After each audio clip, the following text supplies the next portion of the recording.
Hello প্রাণের বন্ধুরা, কেমন আছো সবাই? আশা করি সবাই অনেক অনেক ভালো আছো। আজকে তোমাদের এমন একটি গল্প শোনাবো যেটা শুনলে তোমাদের অনেক অনেক ভালো লাগবে। তোমরা যারা আমার সাথে কথা বলতে চাও তারা চ্যানেলটি সাবস্ক্রাইব করে ভিডিওটি শেষ পর্যন্ত মনোযোগ সহকারে দেখুন। ভিডিও চলাকালীন অবস্থায় আমার নাম্বার স্ক্রিনে দিব। তাহলে চলুন শুরু করা যাক। আমি সোনালী, বয়স 2 বছর। কলেজের ছুটির সময় আমি কয়েকদিনের জন্য ফুপির বাড়িতে গিয়েছিলাম, কারণ স্কুল বা কলেজের ছুটি হলে আমি সব সময় ফুপির বাড়িতেই যাই। এবারও আমি সেখানে গিয়েছিলাম। ফুপির পরিবার ছোট ছিল, ফুপি, ফুফাজি এবং তাদের মেয়ে দিবা আমার থেকে 3 বছরের ছোট, কিন্তু আমাদের দুজনের মধ্যে ভালো বন্ধুত্ব ছিল। ফুপি খুবই কঠোর মেজাজের ছিলেন, কিন্তু ফুফাজি ছিলেন শালীন, গম্ভীর এবং আকর্ষণীয়। বয়স প্রায় 40-এর কাছাকাছি, কিন্তু শরীর এমন যে কেউ দেখলে থমকে যাবে। আমি তাকে সবসময় একটি সম্মানজনক সম্পর্কের চোখে দেখেছি, কিন্তু সেই দিন এমন কিছু ঘটল যা আমার মনের দুনিয়াকে নাড়িয়ে দিল। ফুপি দূরের আত্মীয়ের বিয়েতে গিয়েছিলেন এবং সেখানে 7 দিন থাকার কথা ছিল। রাত প্রায় 1টা বাজে, দিব্যা তার ঘরে ঘুমিয়ে পড়েছে। আমি একা হলের মধ্যে বসে ফোন ঘাঁটছিলাম। এমন সময় ফুফাজির কণ্ঠ শোনা গেল, সোনালি, এখনো ঘুমোওনি? আমি মাথা তুলে তাকালাম। তিনি হালকা আলো দাঁড়িয়েছিলেন, সাদা কুর্তার উপর তার চওড়া বুকের উঁচু ভাঁজ স্পষ্ট দেখা যাচ্ছিল। গভীর কণ্ঠ যা হৃদয় এক ধরনের আলোড়ন তুলে দিল। আমি হঠাৎ করে বললাম, আমি এখনই ঘুমোতে যাচ্ছিলাম। তিনি হাসলেন এবং সামনের সোফায় বসলেন। তিনি জিজ্ঞাসা করলেন, চা খাবে? রাতে চা খাওয়া একটু অদ্ভুত লাগল, কিন্তু আমি হ্যাঁ বলে দিলাম। তিনি রান্নাঘরে চলে গেলেন, আর আমি তাকে নিঃশব্দে দেখতে লাগলাম। তার লম্বা সুঠাম চাল মর্দানা ভাবে মনে এক অদ্ভুত গভীর অনুভূতি হলো যা আমি ঝেড়ে ফেললাম। চা তৈরি হয়ে এলে তিনি কাপটি আমার দিকে বাড়িয়ে দিলেন।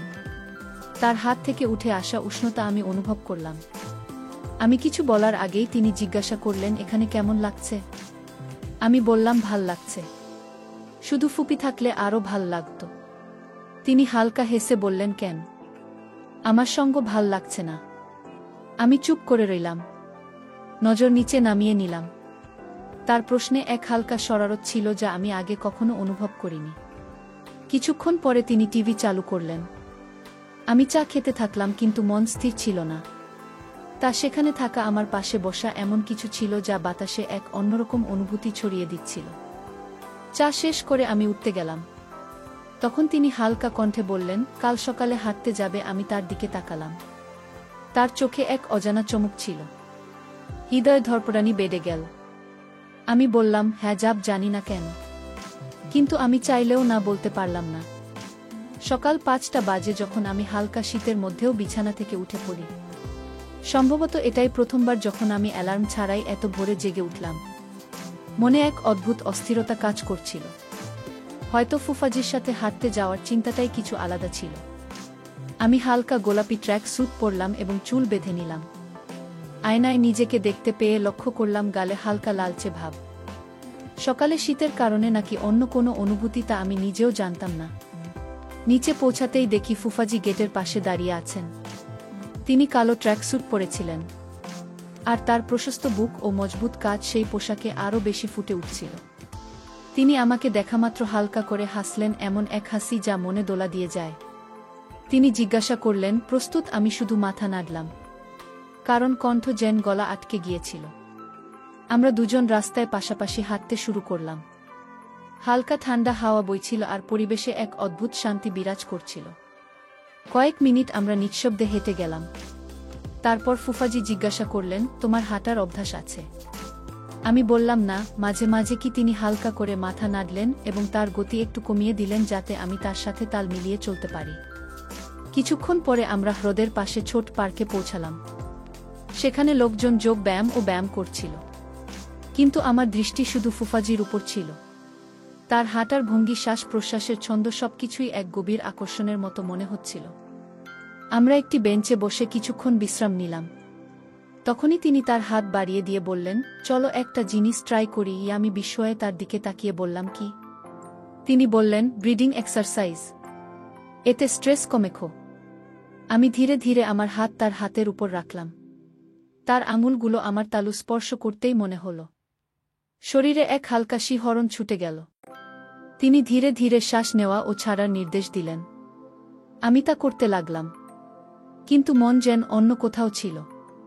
তার হাতের উষ্ণতা, আঙুলের হালকা চাপ সবকিছুই এক নতুন অনুভূতিতে ভরিয়ে দিচ্ছিল। হঠাৎ তিনি আমার তালু হালকা করে চেপে ধরলেন।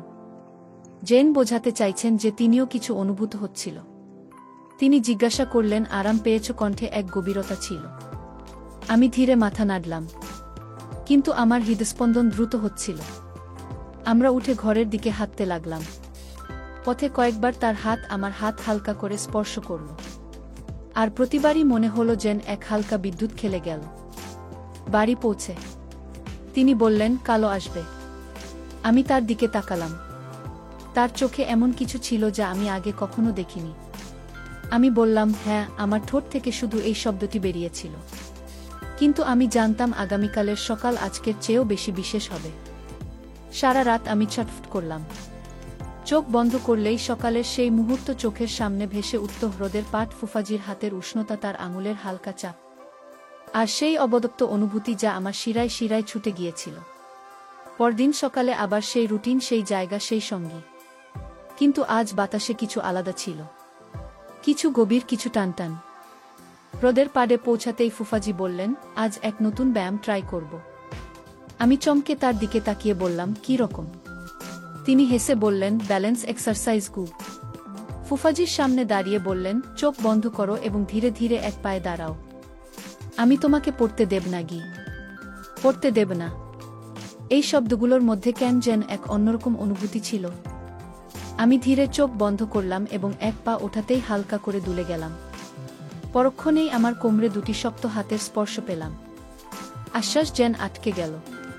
তার আঙুলগুলো হালকা করে আমার কোমরের কাছে লাগানো ছিল, যেন আমাকে ধরে রাখছে। কিন্তু সেই স্পর্শে আরও কিছু ছিল।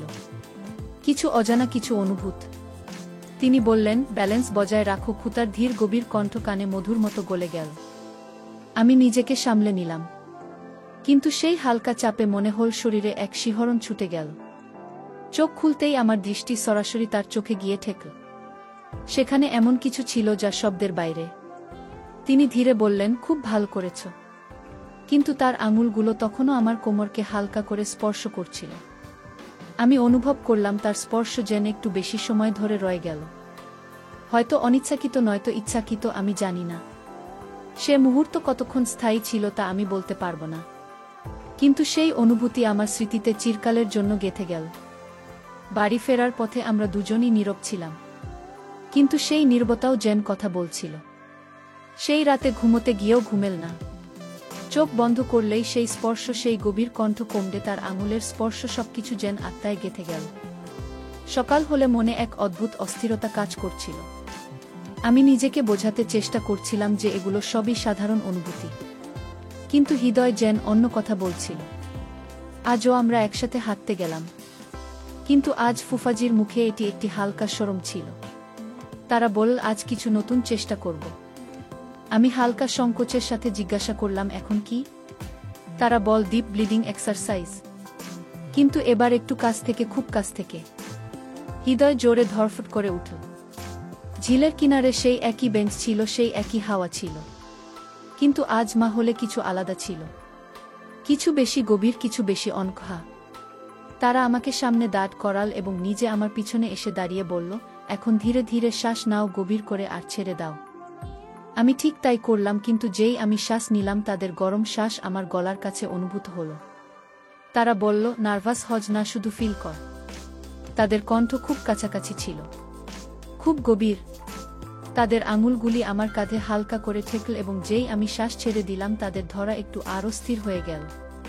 তাদের আঙুলের হালকা চাপ, তাদের শ্বাসের গরমাহট, সবকিছু হৃদয়ের ধরফটানি বেকাবু করে তুলছিল। আমি ভেবেছিলাম তারা কিছু বলবে, কিন্তু তারা শুধু নিঃশব্দে দাঁড়িয়ে ছিল। তাদের ধরা হালকা ছিল, কিন্তু এতটাও হালকা নয় যে কোনো প্রভাব ফেলবে না। কয়েক সেকেন্ড কেটে গেল। সম্ভবত একটি অনঘা ইকরার সেই শ্বাসের মধ্যে সিমটে গিয়েছিল। আমি চোখ খুললাম এবং ধীরে ধীরে তাদের থেকে দূরে সরে গেলাম।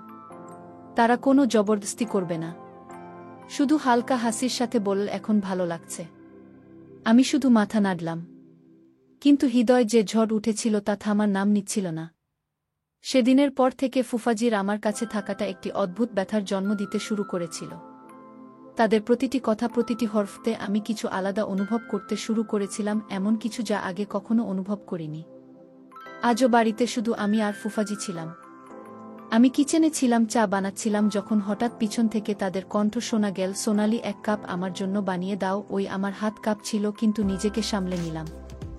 আমি বললাম, জি বানাচ্ছি কু। আমি কাপে চা ঢাললাম এবং যেই পিছনে ফিরলাম তারা আমার খুব কাছাকাছি দাঁড়িয়েছিল। এত কাছাকাছি যে তাদের শ্বাসের হালকা গরমাহট আমার গাল ছুঁয়ে যাচ্ছিল। আমি একদম থমকে গেলাম। কি হল? তাদের কণ্ঠ গভীর ছিল, যেন সরাসরি রুহে প্রভাব ফেলছে। আমি বললাম, কিছু না। আমি কাপ তাদের দিকে বাড়িয়ে দিলাম, কিন্তু হাত কাপড় চা ছিটকে তাদের হাতে পড়ে গেল। ওহ! আমি ঘাবড়ে গিয়ে তাদের হাত ধরে ফেললাম। তাদের আঙুলের গরমাহট আমার হাতে নেমে এল। আমি দ্রুত পানি নিয়ে তাদের হাতে ঢাললাম, কিন্তু আমাদের দুজনের চোখে চোখ লেগে গেল। একটি দীর্ঘ নিস্তব্ধতা। তাদের চোখে কিছু ছিল, এমন কিছু যা শুধু অনুভব করা যায়, বলা যায় না।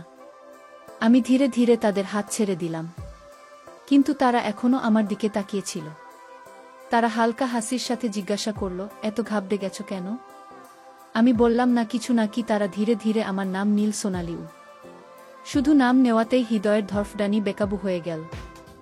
আমি চোখ নামিয়ে নিলাম, কিন্তু তাদের চোখের গভীরতা থেকে নিজেকে বাঁচাতে পারলাম না।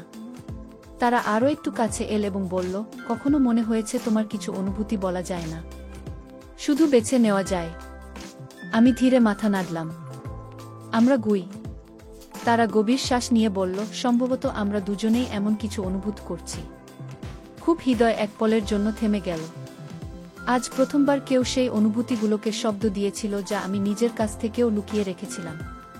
তাদের সেই শব্দ। সম্ভবত আমরা দুজনেই এমন কিছু অনুভূত করছি। আজও কানে গুঞ্জরিত হচ্ছিল। আমি চোখ নামিয়ে নিয়েছিলাম, কিন্তু হৃদয়ের ভিতরে হাজারো প্রশ্ন উঠছিল। সত্যি কি আমি কিছু অনুভূত করছিলাম? তারা কি সেটাই অনুভূত করছিলেন? আর যদি হ্যাঁ, তাহলে এর মানে কি ছিল? ঘরে শুধু আমাদের শ্বাসের শব্দ ছিল। কিছুক্ষণ তারা কিছু বলল না। আমিও চুপ ছিলাম, কিন্তু সেই চুপও অনেক কিছু বলছিল। তারা হালকা করে জিজ্ঞাসা করল, তুমি কিছু ভাবছ? আমি ধীরে মাথা নাড়লাম এবং বললাম, আপনি কি ভাবেন? তারা হালকা হাসল। আমার মনে হয় তুমি আমার কাছ থেকে কিছু লুকাচ্ছ। ও আমি তাদের দিকে তাকিয়ে বললাম, যদি লুকিয়ে থাকি তাহলে আপনি জানতে চাইবেন? তারা পলক না ফেলে বলল, হ্যাঁ। হৃদয়ের ধড়ফড়ানি বেড়ে গেল। আমি একটি গভীর শ্বাস নিয়ে ধীরে বললাম, কখনো কখনো কিছু অনুভূতি এত জটিল হয়ে যায় যে আমরা নিজেরাই ঠিক করতে পারি না সেগুলো সঠিক না ভুল। কিন্তু তাদের থাকাটা একটি সত্য। খুব। তারা আমার দিকে ঝুঁকে বলল, তাহলে এটা কি একটি সত্য? আমি ধীরে মাথা নাড়লাম। তারা কিছুক্ষণ চুপ থেকে বলল, কখনো কখনো আমরা কারো দিকে টেনে চলে যাই, কোনো কারণ ছাড়া, কোনো যুক্তি ছাড়া। শুধু হৃদয় চায় যে তারা কাছে থাকুক, তাদের উপস্থিতি আমাদের শান্তি দিক। এটাই কি ঘটছে না? আমার কাছে কোনো উত্তর ছিল না। সোনালি, তারা আমার নাম নীল।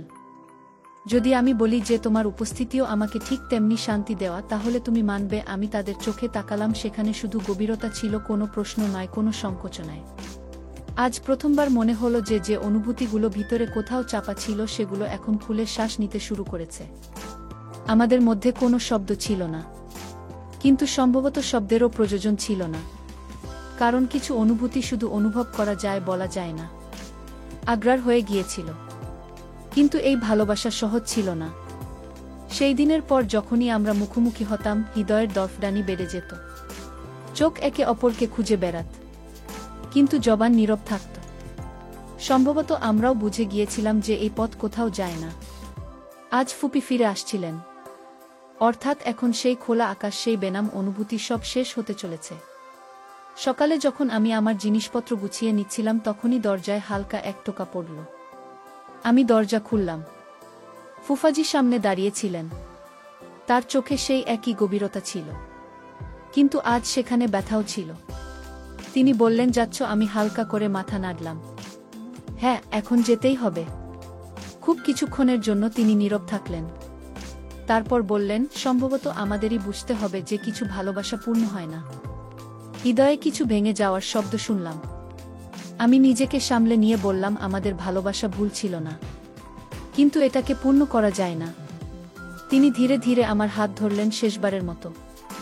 যদি কখনো আমার কথা মনে পড়ে তবে শুধু এটাই মনে রেখো, আমিও তোমাকে কখনো ভুলতে পারব না। কি শ্বাস যেন থেমে গেল, হৃদয় চাইল সময় যেন এখানেই থেমে যায়। কিন্তু কিছু সম্পর্কের তহরির আগে থেকেই লেখা থাকে। আমি ধীরে ধীরে আমার হাত টেনে নিলাম। চোখে জল ছিল কিন্তু তাকে গড়াতে দিলাম না। পিছনে ফিরে তাকালাম। তিনি সেখানেই দাঁড়িয়েছিলেন, কিছু না বলে শুধু আমাকে যেতে দেখছিলেন। দরজা বন্ধ হয়ে গেল, কিন্তু হৃদয়ের একটি অংশ সেখানেই থেকে গেল চিরতরে। আমাদের সুর অসম্পূর্ণ থেকে গেল, কিন্তু তার সুর আমাদের হৃদয়ে চিরকাল বাঁচবে। কিছু গল্প শেষ হয়ে গিয়েও শেষ হয় না, তারা হৃদয়ে বাস করে, স্মৃতিতে গুঞ্জরিত হয় এবং প্রতিটি মুহূর্তে জীবিত থাকে যখন আমরা কোনো অসম্পূর্ণ অনুভূতি অনুভব করি। সোনালি এবং ফুফাজির এই কাহিনীও তেমনি ছিল, একটি ভালোবাসা যা সব সীমা পার করতে পারত, কিন্তু বাস্তবতার শৃঙ্খলে বন্দী হয়ে গেল। কখনো কখনো কাউকে ভেঙে চাওয়াই যথেষ্ট, তাকে পাওয়া জরুরি নয়। যদি আপনি এই গল্পটি পছন্দ করেন তবে লাইক করুন, কমেন্ট করুন এবং চ্যানেলটি সাবস্ক্রাইব করতে ভুলবেন না। এমনি হৃদয় ছুঁয়ে যাওয়া গল্পের জন্য আমাদের সাথে থাকুন। আমি আপনাকে পরের গল্পে আবার দেখা করব।